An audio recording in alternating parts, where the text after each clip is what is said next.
Hello and welcome back to CEMA's podcast, Y'all Ready for This, where we talk about all things emergency preparedness to make sure that you and your family are ready for any type of natural or man-made disaster right here in Chatham County.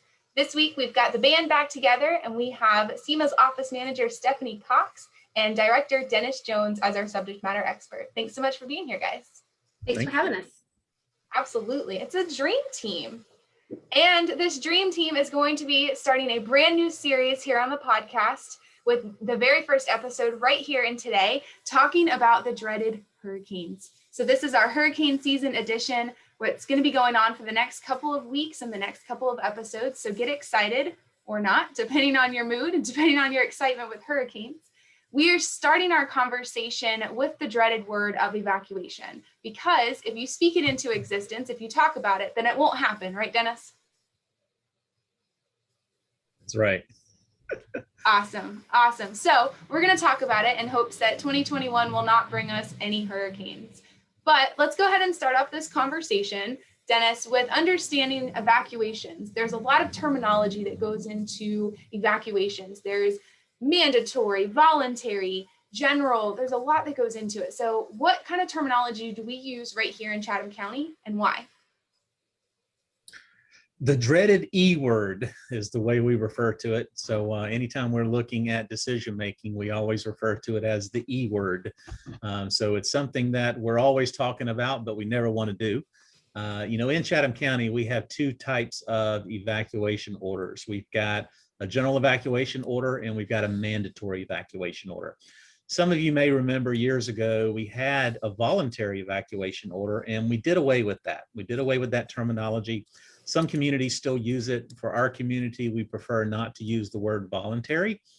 We either have a general evacuation order or a mandatory. And the difference between the two is with a general evacuation order, we are providing you with as much information as we can about the threat for an impending storm, and we are encouraging you to get out. Under a mandatory evacuation order, personal discretion is not something that should be considered. That is an executive order, and we are requiring you to get out. So we want to make sure that people understand general evacuation order versus mandatory evacuation order. With any major storm that's approaching Chatham County, and you see a mandatory evacuation order is issued from the chairman or from any of the jurisdictions, then personal discretion is not something that you should consider. That is an official order. That is something that is required, and you are required to get out of the evacuation area. So Dennis, you mentioned evacuation areas. How do people know what area or zone that they live on or live in, and where can they go to find that information? That's a great question. We take a lot of effort into ensuring everybody understands what their evacuation zone is. And in Chatham County, we do have 3 different evacuation zones. And when we defined what those zones were, we looked at what are some landmarks that people would understand so we could easily communicate this to the general public. And we identified some landmarks that are clearly defined on a map. It's also something that is common to many of the citizens throughout Chatham County, and it's the Truman Parkway and I-95. If you remember those 2 major road networks, then you should have a good idea as to what the zones are. So for Zone A, if you start at Tybee Island and you work your way back west to the Truman Parkway, that is Zone A. From the Truman Parkway to I-95, that's Zone B. And then from the I-95 to the county line is Zone C. So it's a very structured, progressive evacuation zone phase or format. So Zone A is from the Truman to Tybee.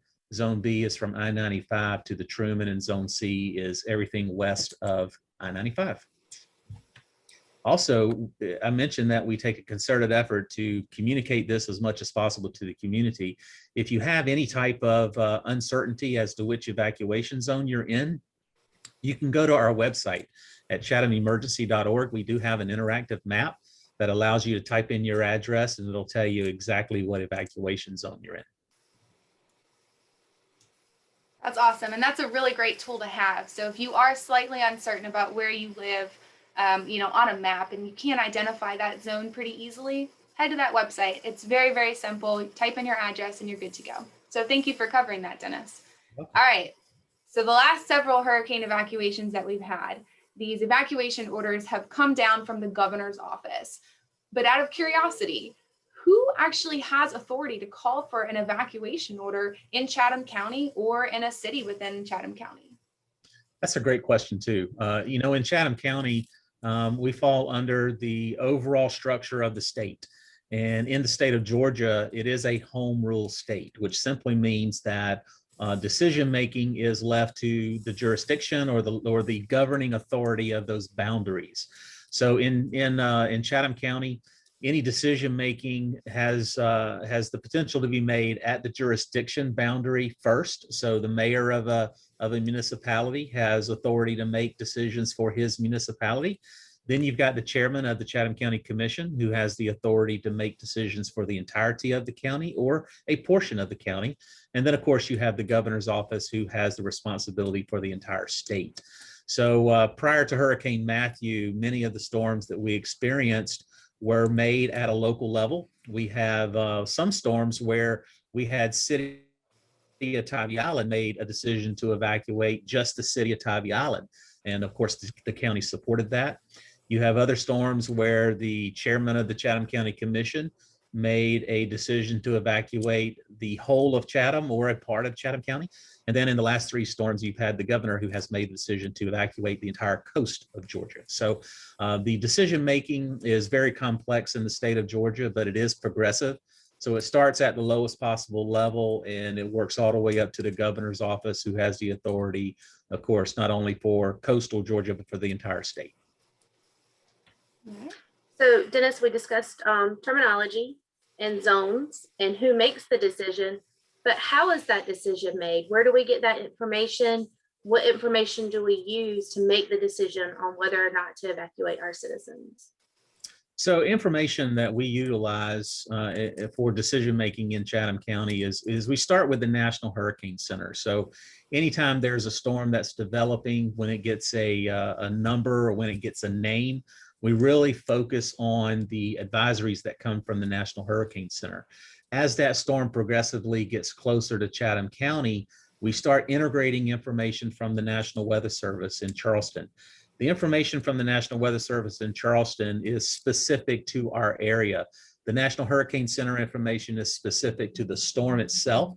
National Weather Service in Charleston is specific to our area. So we really start integrating hurricane local statements and other pieces of information that's distributed from Charleston. We start integrating that into our local discussions and our local decision making. So as we advance into operating conditions or OPCONs, we start looking more at a local level as to what the impacts from that overall system are going to be to our area. All right, Dennis, you mentioned something just briefly there, operating conditions or OPCONs. Can you explain what those are and why we use those? Sure. So as we enter into hurricane season, we take a structured approach as to how we're looking at a storm, the timing of when the impacts are scheduled to hit our area. And we put a structured approach in place in order to look at what do we need to do at certain times. It's called our hurricane response timeline. And part of that hurricane response timeline is looking at those phases so that we can make sure things are lining up the way they need to be. Actions, coordination efforts, communication styles. We want to make sure that we're doing everything consistent from year to year, and also to make sure that we're including everybody that needs to be included in communications and decision making. And we have that structure in place through what we call OPCONs, or operating conditions. So when we enter into hurricane season, which is June 1st, we will automatically enter into operating condition 5, or OPCON 5. And again, going back to that hurricane response timeline, there's a list of things that we need to do when we enter into OPCON 5. When a storm is identified, we start tracking that storm. We start looking at what the potential impacts to Chatham County would be. We start looking at the timing of that particular storm if it were to come this way. And as that storm gets closer to us, we advance in operating conditions. So when a storm is 120 hours out, we start looking at, those additional actions under OPCON 4, operating condition 4. So we advance in another OPCON when a storm is 120 hours out. When it's 72 hours out, we go to OPCON 3, and there's another list of things that we do under OPCON 3. And then we progressively get down to when it's 24 hours out, we move to operating condition 1, where we are affecting evacuations throughout the county, and we're starting to get ready for storm impacts. So it's a progressive approach to tracking not only our activities, but also tracking communication, decision making, as well as timing for the impacts of a storm. All right. So sorry to ask 2 questions in a row. Stephanie, we'll come back to you, I promise. So we have this idea of contraflow. A lot of people in Chatham County are very familiar with this lane reversal or contraflow of I-16. Right. When you talk operating conditions, when do we start having those conversations, and when does that ultimately go into effect prior to an evacuation? Well, the state has the responsibility for contraflowing I-16, and they do an amazing job. They start communicating information the start of hurricane season. So they have plans in place. They want to make sure that those plans are solid. They want to make sure that they are mitigating any activities that come up from year to year that would conflict with that plan. So they do a very good job of making sure that plan is operational and ready to go when the time is needed. It's a very complex decision on when to contraflow I-16. Anybody who's traveled from here to Atlanta know there's always construction along I-16. All of that has to be planned for. And then whenever you are shutting off all traffic to a particular lane and reversing that lane, it's very, very complex as to making sure that public safety is paramount and keeping people off of that lane reversal or the lane that you are reversing, making sure that it is safe for us to actually do that. So, they start looking early. When we advance to operating condition 4, which is 120 hours out, the state's already had conversations and they're starting to look at the what if scenario. What if we had to contraflow I-16? And they're already making those decisions. I am very comfortable with the state making those decisions and doing that coordination effort. They understand the impacts to coastal Georgia, and they also understand the amount of people that we have to evacuate from coastal Georgia. So they've been very responsive, and they've been very good at making sure that I-16 is contraflowed at an appropriate time. So we've seen as a storm comes up the coast, you would think that evacuation procedures would be Florida, Georgia, South Carolina, and then on up as the storm progresses. We've seen in previous storms where South Carolina calls for an evacuation before Georgia does. That can be confusing to our residents because they want to know, obviously the storm is intended to hit South Carolina after it hits us. Can you tell us what kind of communications we have with emergency managers in South Carolina and what we try to do to try to potentially keep that from happening as much as possible? Yeah, absolutely. A storm doesn't know boundaries. When we have a storm that's affecting Chatham County, it's not just affecting Chatham County, it's affecting a region. So a storm doesn't know boundaries. Rainfall, flooding, none of that knows boundaries. So it's very important for the emergency management community to make sure that we are communicating across those boundaries so that our neighbors know what we're doing, we know what they're doing, so we don't have something that we're doing doesn't have a negative effect on what our neighbors are intending to do. So it's very important that we communicate, keep those lines of communication open, and it's done regularly throughout an emergency event. Earlier, I talked about Georgia being a home rule state.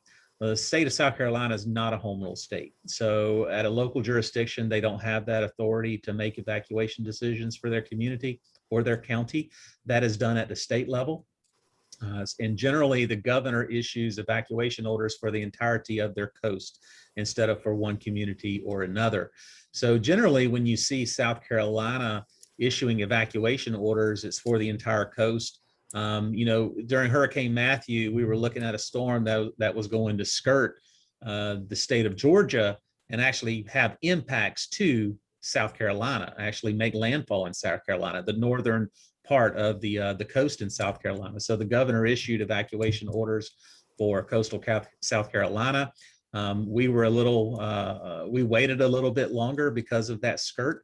We eventually did, but that gave the impression that South Carolina did something in advance of Georgia, where in reality, the threat was greater to the northern coastal area of South Carolina than it was to coastal Georgia. So you'll see things like that occur. You got to think about the decision-making in the areas that have the potential to be impacted the greatest.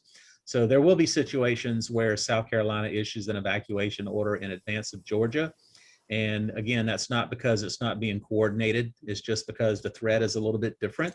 You know, Georgia is further west than some areas of South Carolina. So especially when you get a skirting storm, the potential for it to have a greater impact to South Carolina could be greater than what you see in Georgia. So you will see situations in which the governor of South Carolina issues an evacuation order in advance of Georgia. But I can assure you that information is being coordinated and communicated across the emergency management discipline and across our boundaries. Thank you. Yeah, so you got to think a pillar of emergency management is coordination, collaboration, and communication. So you can guarantee that emergency managers up and down the coast are going to be working with and alongside one another to make those important decisions. All right, so Dennis, let's start to wrap this up with a really pretty bow for our listeners here. They've heard all about evacuations and decision making and kind of what goes into making those decisions. What's something that our residents can do right now to prepare for an evacuation if 2021 decides to bring us one? Well, I'm going to sound like a broken record because every time I'm on a podcast or every time I'm in the media, I say these two common things, and it's something that we advertise year round. We want you to go ahead and prepare now by having a plan and having a kit. For hurricane season, your plan should include when do you plan to evacuate? At what phase in that operating condition or time frame do you plan to evacuate? What route are you going to use in order to get out of Chatham County? And where are you going to go? Those are all very important. So have a plan in place, communicate that information with your family members, know where you're going to go and how you're going to get there. Another thing that we advertise year round is having a disaster kit. I can't emphasize enough how important that is for the individual, for the family. Build that kit. Go ahead and do it now. You've got plenty of time to build that kit, to review the contents of a kit that you already have, make sure that it's replenished. If you build that kit, you put it in a container, you put it in your closet, it's there for you. It's something that you have available to you. You're not rushing at the last minute to go to a big box store to find things that could potentially be out of stock. So go ahead and put those things together now, put it in your closet. It's available to you, and it's something that's going to be very convenient for you at the time. It's going to provide you some comfort items at the time. And again, it's not something that you have to rush to put together at the last minute. For those who will be evacuating out of the area, I mentioned know your destination. For families who have pets, pet-friendly hotels are very, very important. So when you're looking up your destination, make sure there are some pet-friendly hotels in the area. Again, that's very important to you and your family. So that's something that I encourage everybody to do who have pets. And then also, we want you to learn more about the evacuation assembly area if you don't have transportation resources to get out. For our community, we do provide those transportation resources for people who don't have a vehicle or any other means of transportation out of the area. So that is coordinated through the Savannah Civic Center, and we do that in a phased approach to make sure that everybody in Chatham County who wants to get out has an opportunity to get out. Well, Dennis, great minds think alike. So part of your advice is for people to learn more about the evacuation assembly area or the EAA. Fun fact, our podcast next week, listeners, is going to discuss all about the evacuation assembly area and the 2 Chatham County employees that run that center during an evacuation. So if that's something that interests you, you want to learn more about that process, make sure that you tune in. All right, well, that's all we have for you this week, listeners, on our episode about hurricane season, decision making, and how we're going to be ready for hurricane season of 2021. Be sure to tune in as we continue this conversation of hurricane preparedness and what you can do to make sure that you and your family are ready. Thanks so much, guys. We'll see you next week. Right. Thank you.